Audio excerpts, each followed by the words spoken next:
Hi guys, welcome back to my YouTube channel. අද මට නම් විශේෂ දවසක්. අද මගේ හස්බන්ඩ්ගේ බර්ත්ඩේ එක. අපි මැරි කරලා අපි දෙන්න එකට ගත කරන පළවෙනි බර්ත්ඩේ එක තමයි මේක. ඉතින් ඒක අපි දෙන්නටම විශේෂ දවසක්.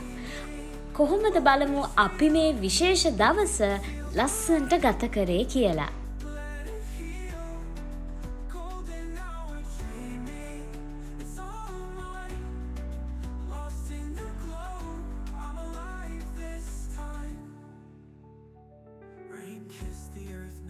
අපි මුලින් බර්ත්ඩේ පාටි එකක් ගන්න නෑ කියලා තමයි හිටියේ. නමුත් මේක අපි දෙන්න එකට ගත කරන පළවෙනි බර්ත්ඩේ එක හින්දා මුකුත් නොකර කොහොමද? එක අවුරුද්දකට උපන්දිනේ කියන දවසේ එන්නේ එකම එක පාරයි. ඉතින් ඒ දවසේ අපි සතුටින් ඉන්න ඕනේ. සතුටු වෙන්න පුළුවන් හැම දෙයක්ම මම නම් කියන්නේ කරන්න ඕනේ. මොකද අපි ජීවත් වෙලා ඉන්න කාලෙ තුල මේ වගේ දවස් සැමරුවේ නැත්නම් අපි අවසානයේදී අපිට බැරි කාලෙදී අපි දුක් වෙයි. ඇත්තටම මගේ හස්බන්ඩ්ගේ උපන්දිනේ ගන්න ඕනකම තිබ්බේ හස්බන්ඩ්ටත් වඩා මට. මොකද මම බිරිඳක් විදිහට එයාගේ උපන්දිනේ දවසේ මට පුළුවන් විදිහට පුළුවන් ප්‍රමාණයෙන් එයාට පොඩි හරි සර්ප්‍රයිස් එකක් දෙන්න තමයි මට අවශ්‍ය වෙලා තිබ්බේ. ඒත් වෙලා ගෙදර ඉස්සරහට ගිහින් කිරිබත් බෙදාගෙන කිරිබත් කෑවා. But my heart keeps its steady beat. The sun sinks slow behind the trees. I feel the warmth still holding me. Every step a spark, a flame, whispering winds calling my name. මම හිමීට ඉතින් මගේ වැඩ ටික පටන් ගත්තා. මං ඉතින් වැඩ කර ඉන්නකොට මෙයාත් උඩ ඉනම් පල්ලෙහාට ඇවිල්ලා උදව් කරන්න පටන් ගත්තා. ඒ අතර මට විහිළු කර එක එක hina යන කතා කිය මගේ පාළුවත් නැති කරා. මේ වෙනකොට නම් ඔක්කොම රෙඩි. ඒ කියන්නේ මම හදන්න ඕනේ කෑම වර්ග ඔක්කොම හදලා තියෙන්නේ. ඒකනේ මේ වැඩේ. ඊටත් වඩා සර්ප්‍රයිස් වුණ දේ තමයි මගේ මල්ලි අම්මයි කියන්නෙත් නැතුව අපේ ගෙදර ඇවිල්ලා කේක් එකකුත් උස්සගෙන. දැන් කේක් දෙකයි අපේ ගෙදර. මං හිතන්නේ අපේ හස්බන්ඩ් බර්ත්ඩේ එකට කේක් දෙකක් කපලා ඇති කියලා. අද එයාට කේක් දෙකක් කපන්න පුළුවන් හැකියාව තියෙනවා.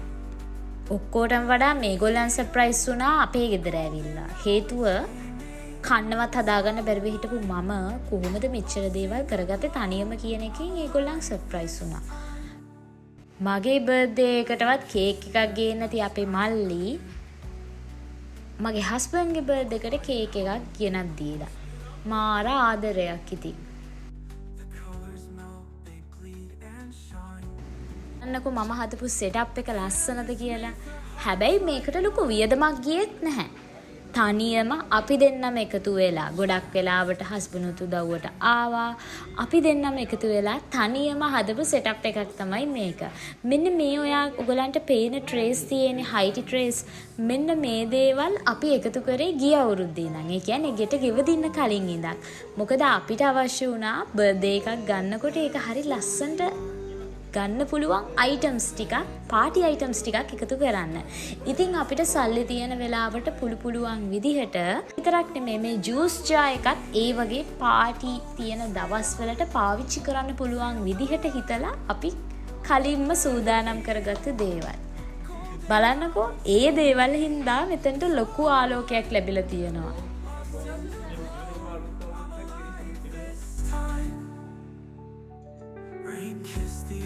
Skies are clear. A quiet hum that pulls me near. The colors melt, they bleed and shine. එතන එකම අඩුවකට තියෙන්නේ දනුකගේ අම්මයි තාත්තයි. එදා සතිය දවසක් හින්දා තාත්තට එන්න බැරි තරමට වැඩ වැටුණා. ඉතින් මොනා කරන්නද? අපිට සිද්ධ වුණා මේ දවස තනියම සමරන්න.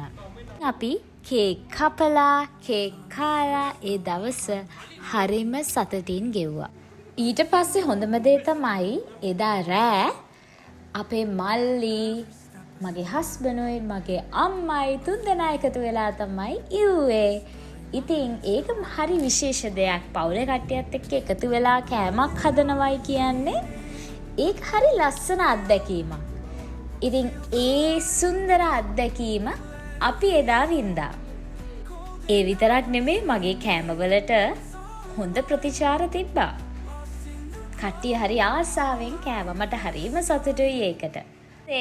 පස්සේ මායි මල්ලිලා දෙන්නයි මගේ හස්බන්ඩ්යි අම්මයි අපි ඔක්කොම එකතු වෙලා මේ සුන්දර දවසේ ලස්සන මතක ටිකක් එක්ක ලස්සන ඡායාරූප ටිකක් ගත්තා.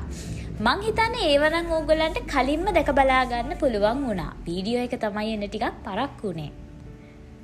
ඒ විතරක් නෙමෙයි මගෙන් හස්බන්ඩ්ට චියුටි ගිෆ්ට් එකකුත් ලැබුණා. ඊසේ අපි කට්ටිය කාලා බීලා ඉවර වෙලා චුට්ටක් ඩාන්ස් පාරකුත් දැම්මා. මේ වගේ දවසකට ඒකක් නැත්නම් ඉතින් පොඩ්ඩක් මදි ගතියක් පේනවනේ. ඉතින් මේ විදිහට ඒ සුන්දර දවස අපි ගත කරා. මේ උපන්දිනේ දවසේ මට ඔයාට දෙන්න පුළුවන් හොඳම දේ දුන්නයි කියලා මම හිතනවා. ප්‍රාර්ථනා කරනවා තපන හැම පියවරක්ම ඉදිරියටම යන්න, ආදරේ ඉතිරෙන්න සහ හැමදාම නිරෝගීව ඉන්න කියලා.